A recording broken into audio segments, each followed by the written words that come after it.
Yan, so mga kabahay, nag-visit lang tayo dito sa bagong listing natin, na bagong property. So, nasa Concepcion 1 tayo, Marikina. And napakalapit lang natin sa may Hill Fernando, dito sa may Blue Wave, sa Robinsons Mall, papuntang Sumulong. So, still under construction to. This is 9.8 million pesos and mukhang maganda yung property. First time ko lang makita yung property ng personal, pero binigyan na ako ni seller o ni owner ng mga layout. So, ito yung nakikita ko kay Vice Ganda na ginamit na paint. No, mamahalin daw to mga kabahay. Of course, this is 9.8, so talagang mamahalin, ano?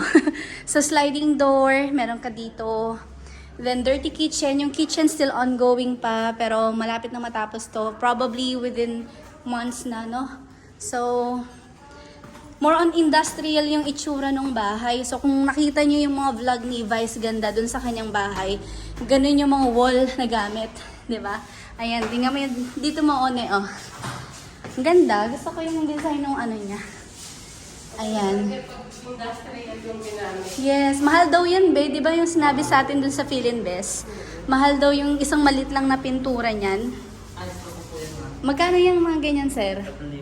Isang malit lang. Ganong kaliit po? Nagsasaka ko sa baba, ma'am. Isang galon, sir? Isang galon?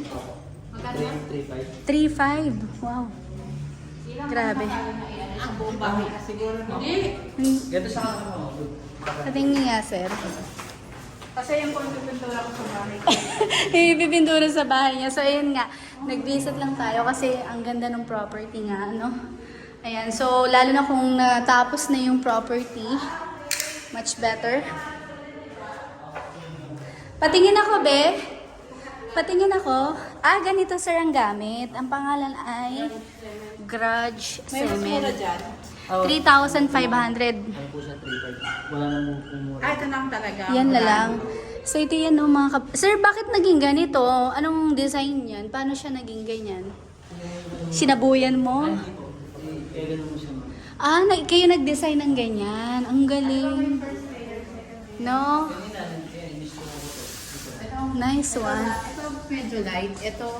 Ay, medyo dark. Ano, ang ganda. So, So, kung ano mga gaano ng design mo, kung mo siya ng kamay mo, oo. gusto mo gaano sa isip mo ng design. Ang galing, no? Ang gandang tingnan, sir. Lalo na kapag may mga ilaw na, no?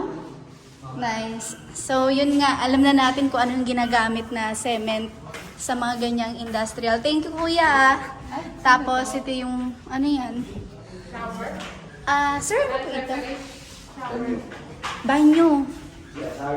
Shower room. So, yung shower, saka yung banyo, be, magkahiwalay.